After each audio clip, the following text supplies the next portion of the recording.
idza stawda'allahu al-ma'rifata fil qulub la budda ay yadhhara atharuha 'ala al-jawarih fa af'alul jawarih tabi'atun li ahwalil qulub. Apabila Allah Subhanahu wa ta'ala menitipkan makrifat di dalam hati seorang hamba, maka pastilah nampak bekas-bekas makrifat itu di atas anggota-anggota tubuh si hamba itu. Apabila Allah memberikan cahaya ma'rifah ke dalam hati kita, maka bekas atau alamat tanda ma'rifat yang ada di dalam hati itu nampak di seluruh zahir tubuh kita. Artinya mata, telinga, tangan, kaki, seluruh anggota tubuh nampaklah tanda-tanda orang yang di dalam hatinya itu diberikan Allah ma'rifat. Maka bermula anggota-anggota, perbuatan anggota-anggota mengikuti bagi keadaan hati. Perilaku seseorang artinya mengikuti keadaan hatinya. Nah, apabila hati seseorang itu ma'rifat billah, maka anggotanya pun mencerminkan sikap orang yang ma'rifat billah.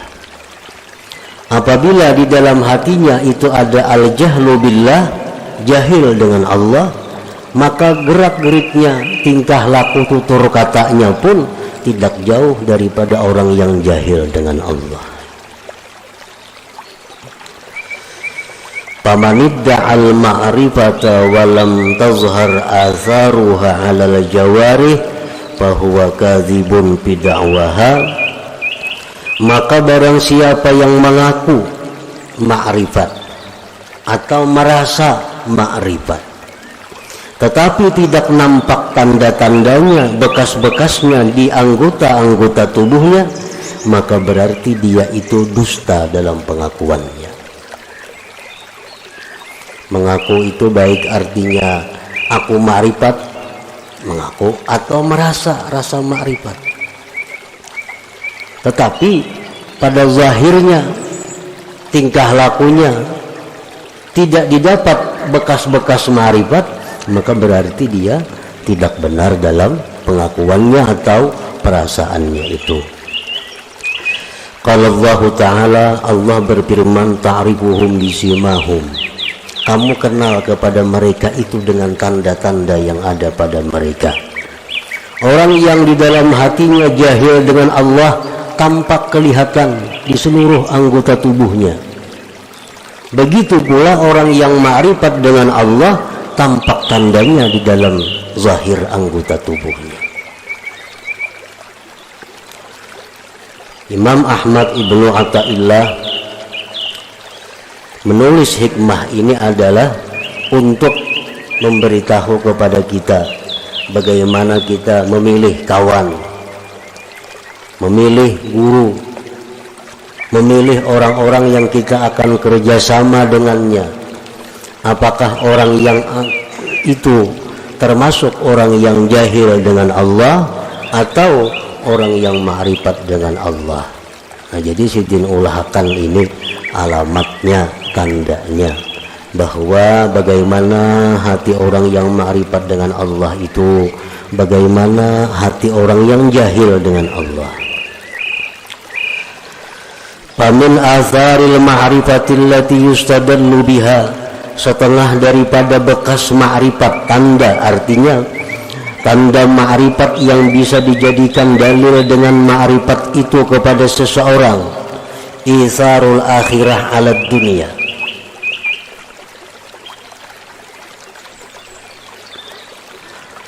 mengutamakan akhirat atas dunia.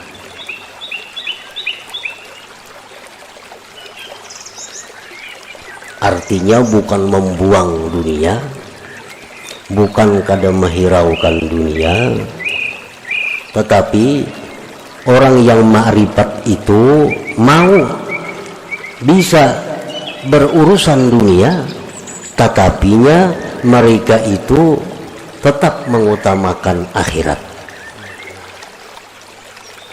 Para wali banyak yang berdagang, para wali banyak yang bertani. Kita baca sejarah-sejarah para wali dahulu tuh. Para wali ada yang jadi pegawai,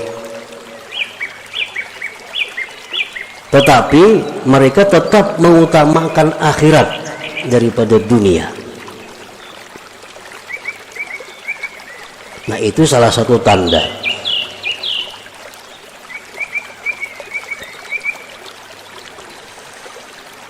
Karena mereka orang yang ma'rifat dengan Allah itu meyakini sekali bahwa akhirat itu lebih baik daripada dunia. Nah, baiknya akhirat dari dunia itu bukan berarti harus kita tinggalkan dunia, bukan. Tetapi baiknya akhirat dari dunia itu agar kita utamakan akhirat daripada dunia.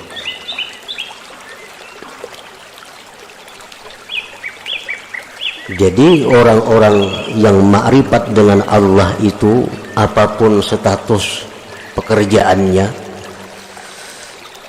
intinya mereka selalu mendahulukan kepentingan akhiratnya dibanding dunia.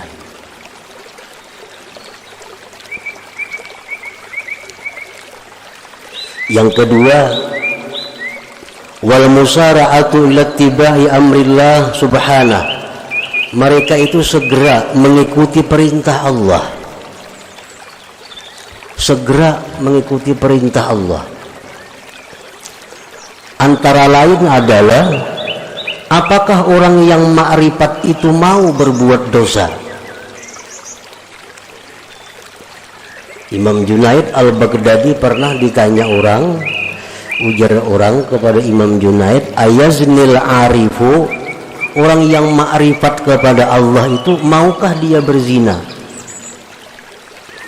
Imam Junaid Baghdadi menjawab, wa kana amrullah qadaran maqdura.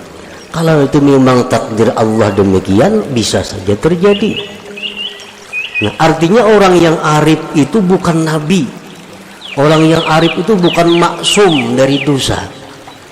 Mereka mau berbuat dosa, tetapi begitu mereka berbuat dosa, mereka cepat, musara'ah, cepat kembali kepada Allah.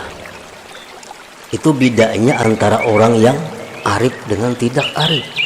Begitu mereka berbuat dosa, mereka musara'ah, mereka segera kembali kepada Allah, segera tobat kepada Allah. Makanya orang-orang arif itu disebut mahfuz. Nah, mahfuz itu bukan terpelihara dari dosa, tetapi terpelihara dari israr, mengekali dosa. Kalau mengekali dosa kada mau orang arif itu. Tapi kalau berbuat dosa mau. Begitu mereka berbuat dosa, mereka segera kembali ke jalan Allah.